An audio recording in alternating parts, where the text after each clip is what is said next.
A couple weeks ago, we made a video in which we cut up expensive sports cards to see if the player's patch, the memorabilia patch, matched the underlying player. There were some videos going around the internet showing that there was some mismatch, and I thought it could be a potential lawsuit. We made the video. It got a whole lot of attention. The subreddit is going crazy. And long story short, this investigation is not over. So I figured we would check out the subreddit, answer any questions or comments that were put on there. Also, I spoke with a gentleman who goes by the name Basic Wholesale Cards. Hi, my name's Kobe. I basically run a local Indiana business called Basic Wholesale Cards. Basically, I do sports memorabilia, buying and selling, and just, general knowledge on it, helping educate others online, and just helping out the community with it. Okay, so Kobe, you watched our first video. What did we get wrong? What did we get right? What should we be looking at in terms of if there is any sort of scam going on? How do we uncover it? Yeah, so basically, it's like a multi-layered issue. So the biggest thing is look at the manufacturer. It's Panini America. They're well known, especially right now. They have the licensee for football and basketball. Topps has baseball. The problem is with them on a lot of the lower range sports cards. A lot of them are non-associated. So if you actually look on the back of a lot of these cards, a lot of them say they're not associated, which basically means that they could go to any shop, rip up a jersey, and they could put it in there. It doesn't need to be associated to the player itself. Gotcha. So if, for instance, Lamar Jackson, it just needs to be a Lamar Jackson jersey, not... No. Okay. Actually, it doesn't even need to be this like be the specific player. It could just be a of that team. There's actually famous pictures out there of even player worn stuff. It's not even their specific jersey. Sometimes they have other players' jerseys as first that they put on, or they customize the numbering to get the most patches out of it. Sometimes that's not even true. See, where I was going with that analogy was. Maybe it's a Lamar Jackson jersey from your local academy or Dick's Sporting Goods, but it wasn't Lamar Jackson's jersey. But what you're saying is, and that's what actually started this whole thing. The first video that I saw that I watched was that they said that the card belonged to player A, a patch to player A, but when they cut it up, it said it actually belonged to player B, which I think is deceptive because the whole reason why you're buying that card or the value associated with that card is because it belongs to the player represented. So what you're saying is that actually is happening because when we cut up the cards the first time, we really didn't find definitive proof. No, it actually says it on the back as first. It's not associated to basically a player, event, or time. It actually says it on the back. So actually, probably would have been better if they rip up the card at first. It actually says it's a little disclaimer on the back. I can send you pictures for you to put in. Yep. But it's basically it's a blanket statement that Panini puts out there, just try to cover themselves legally. But the problem is too, sometimes they say it's player worn and game worn. And actually, funny enough, over the last week, like while we were setting this up, there's been a ton of controversy. Some people have been opening up game worn cards and figuring out it's not even the right player. And it's supposed to be game worn of that one player. And some of these are thousands of dollars. And so basically there's a famous example over the last week. It's a Carmelo Anthony. It's from 2016, game worn. It's of a certain set. And on the back it says game worn authentic memorabilia. But it's of a player that's not Carmelo Anthony. And so the whole fact is, so some of these game worn cards, some of them are very, very true that they are that player. Some of them aren't though. Wow. Okay. Yeah. I mean, to me, that's deceptive. As a lawyer, as someone who likes to plan and think through lawsuits, if somebody's getting a Carmelo Anthony card that says game worn, and it might have been game worn, but not Carmelo Anthony. Exactly. That is still deceptive in my mind. Exactly. So let's look at some more Reddit posts. This person did cut up some of their cards, and it is showing this issue. So here we have a card from Kenneth Walker III, but the underlying patch is from Rashad. I don't know the other name. Penny. Yeah. So it's not that it was from a specific game, but it's not the specific player. So I don't care if this was a Kenneth Walker practice jersey or a jersey that was never worn in a game or a Kenneth Walker jersey that was bought from the local sporting goods store. It's just not a Kenneth Walker jersey.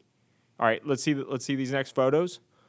Here we have a Jordan Addison card with Irv Smith. Addison, don't put some respect on his name, dude. What did I say? Addison. Addison, which is Jordan Addison, and it's an Irv Smith jersey. Next, we have Elijah Moore and autographs. By the way, I want to talk about these autographs really quick. My biggest thing too is going back to the whole autograph point. I also wanted to mention this to you. I remember I sent you a couple pictures of these. I have a whole onslaught of these. Carson Wentz cards. They're not authentic, autoed, or basically anything. And so, of course, how Panini prints it, it's always to where they put the authentication statement on the back before anybody signs it or before anybody even sees it. And so the fact is, some of these sometimes get backdoored. So basically, it's a Carson Wentz card. As I'm dropping it, it's supposed to be autographed on the front. As you can tell, there's a little white space there. It's supposed to be autographed. And on the back, it says, the autograph is guaranteed by Panini America, but there's no autograph. And so the fact is, could just anybody sign stuff like this, backdoor cards? And can just so everybody can see, can you show the stack of cards you have? This is not a one-time issue. So those are all Carson Wentz autographed cards that aren't autographed. So clearly, there are some potential issues with the autographs as well, meaning, are the sports cards companies authenticating the autographs before there actually is an autograph? How do the autographs get applied? How do we know that this is actually Elijah Moore's autograph in the picture that we're showing? There seems to be many underlying problems with the sports market more than just the patch. So keep going. I don't even know who that is. I can't read that. Brandon Goons. And it says Mike White. So different name. Next photo. Kenneth Walker.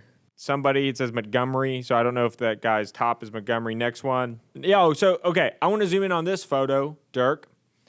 The Minnesota patch. This is what happened when we did the unboxing. And by the way, we're going to cut up more cards now that we have the right boxes. This quarterback, number 16, I don't know his name, but the patch just says Minnesota. This happened with the rookie card that we got. It was a Las Vegas Raider, and instead of having his actual patch, his jersey, it just said Las Vegas Raiders generic. That is the issue here. Not that it's game specific. Is it player specific? And is that what the reasonable representation of the card is? So keep going. Okay, it just says Milwaukee Bucks. Let's see what we got here. Oh, NASCAR. Hell yeah. Is that NASCAR? Yeah, dude, that's a card for a NASCAR driver. That is what I want. Does it say that? I want to be, I don't know who that could what's be. His name? Josh, he could drive on a different circuit. Because I don't think... I want to be the number one NASCAR sports card collector in the world. That guy likes... Is that an attainable goal? That guy likes Arby's, brother. Dude, can you imagine? So you're going to have conflict of interest because he's probably... Go up to his thing, I bet he's got an Arby's patch on his deal. It's about to break Tom's heart. No way. Look at that. Josh would never do that to me. Let's get to cutting cards. How about that? So basically what we've identified is this is primarily what we believe allegations. We don't sue us, Panini. We might sue you. I don't know. Apparently this is a... Not the sandwich, the company. Correct. If we believe there's a case subject to what we're finding, this appears to be a Panini problem from their newer cards. So we have newer cards, a variety of packaging, different varieties. So let's see if we get lucky and get some sports patch cards.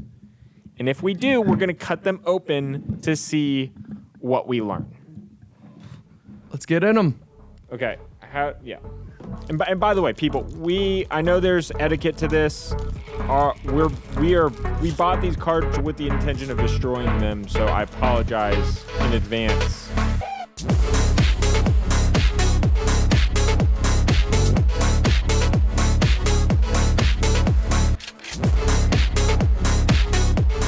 All right, let's keep going.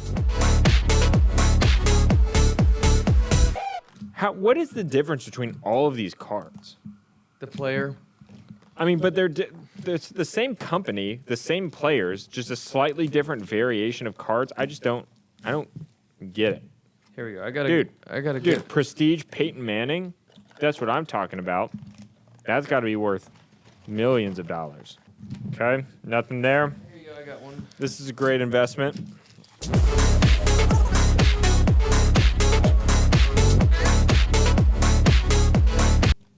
This is a disaster. This is very anticlimactic.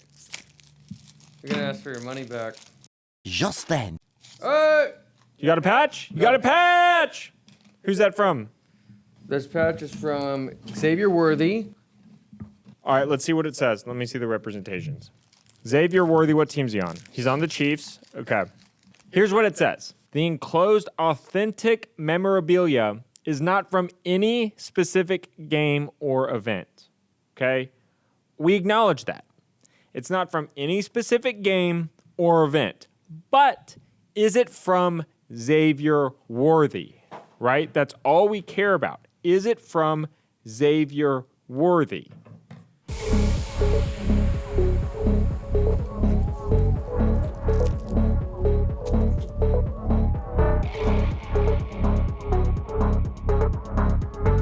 Yeah. This is the same thing that happened last time. This is the same. It just says Kansas City Chiefs. Kansas, it's just generic. Tell me, I have a question. Do they have deniability saying, like, he plays for the Kansas City Chiefs, he wore that in practice one day? Or do you need proof that says on there? That's the crux of this case, is that is what does somebody think is reasonable? This is a Xavier Worthy card with the disclaimer, this is not from any specific game, any specific event, but is it a Xavier Worthy jersey? It's just a generic Kansas City Chiefs. And that's what I don't know. Is that a case? Can we make that a case? What would somebody say to that? I mean, as somebody who's not in the hobby, I would say that feels deceptive because it's actually not Xavier Worthy's patch. The cards make it look like it's Xavier Worthy's patch. Let's do it again. Let's keep going. Dude, this one's red. 846 out of 999. Dalton Kincaid. Whoever wants this card, leave a comment on the subreddit and I'll get one of my team members to FedEx this to you. Now, FedEx is expensive. I'll get them to put it standard mail. All right.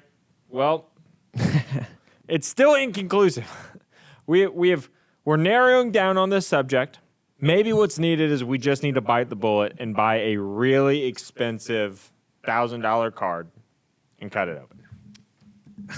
I mean, it is your money. You can do that. If anybody watching this video has really expensive cards that you would be willing to sacrifice for the greater good, or may, I don't know, shine the light. You know, the guy was showing. I don't know. We need to get to the bottom of this. It's very frustrating. I want to know your thoughts. Is having a generic jersey, is that deceptive? Do you feel cheated if a player? Well, the generic jersey is different than a player of a different jersey. I feel like that's more the case. Because I could argue around that other one. I'm not even a lawyer. To me, they're the same because they're not. They are just not.